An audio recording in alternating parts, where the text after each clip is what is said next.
A lot of guys mess up Hinge from the very first day. And it's not because of their looks, but rather because they're using it like Tinder. Hinge is not a swiping app.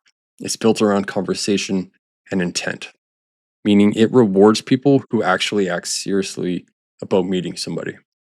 This means being very active on the app. This means regularly responding to matches. And this means being selective with your likes. But if you're new to using it, I'm going to go over exactly how to use it the right way without wasting your time. So quickly, the basics. You get 8 likes per day. Isn't a lot overall, so spend them wisely. You get 1 roast per week. It's not really anything you should pay attention to. Just send them out. It's not something to rely on. You'll see 1 most compatible profile at the top each and every day. A good amount of my profiles or matches does come from this, so it's worth paying attention to. Your likes page shows 1 person at a time, and because there are more men than women, it's easy for your likes to get buried. And subscriptions like Hinge Plus or HingeX can speed things up, but they won't fix a bad profile.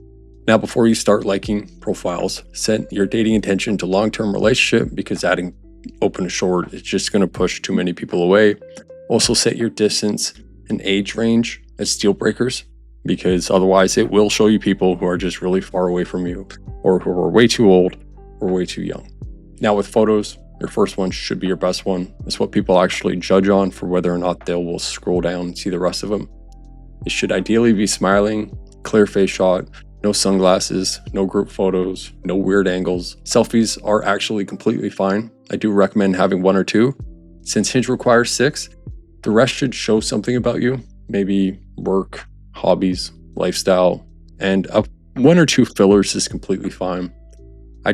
These are just picture of your dog, maybe you as a child, maybe something you made, or anything like that, especially if you're struggling to get any pictures at all. Now, when it comes to prompts, imagine scrolling through a woman's profile. What would have to be said for you to really want to talk to her?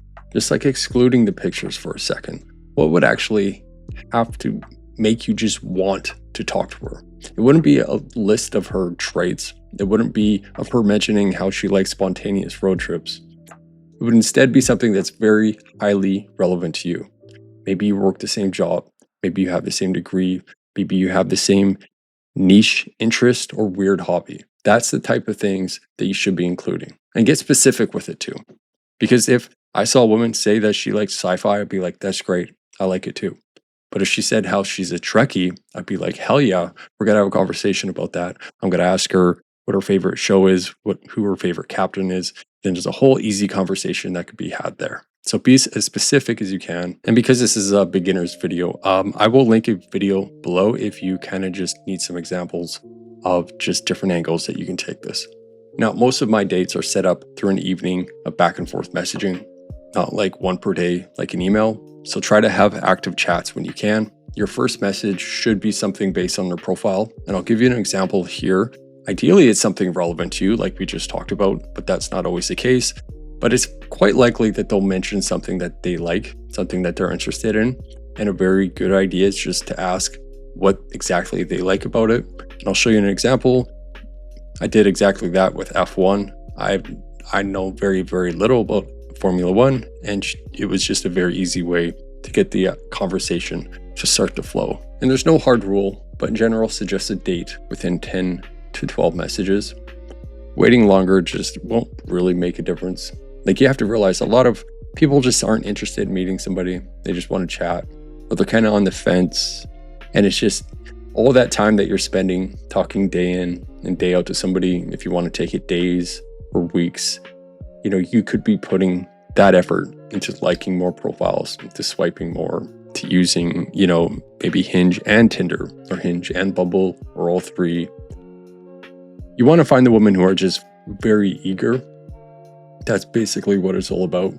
You don't want the fence sitters. You don't want to try to convince somebody. That's just like completely the wrong way to go about using just dating in general. It's not about convincing anybody, but it's a very easy trap to fall into, especially if you don't have a lot of matches, especially if you don't have a lot of dates. But if you have kind of like a hard rule, 10 to 12 messages, you suggest a date, if they're actually serious about meeting somebody, if they're motivated, that will be enough. And if you're just getting back into dating, it's very, very important that you just focus on your inputs right now. Don't care too much about the outcomes. I know that's very, very hard to do, but just send those likes, improve your profile, get the reps in, focus on the experience, because there's just this initial period, I don't know, maybe a month, maybe two, where you're kind of growing. And if you're expecting a certain level of results, of dates, of matches, it doesn't really make sense, because after those 2 months, then you've got a pretty good profile. Then you've got a pretty good read on how well you're going to do going forward. And that's when you can start to gauge, okay, you know, maybe I should be getting more matches, maybe I shouldn't. But there's just this like learning period that you're going to have to go through. And it's just important to keep that in mind for at least that first month or so. Because yeah, nobody starts with a perfect profile. Nobody starts with a high level of confidence. It takes time. But if you want a deeper breakdown, if you're past this point of just beginner Hinge advice, I have a video I will link down below. Otherwise, I will talk to you again soon.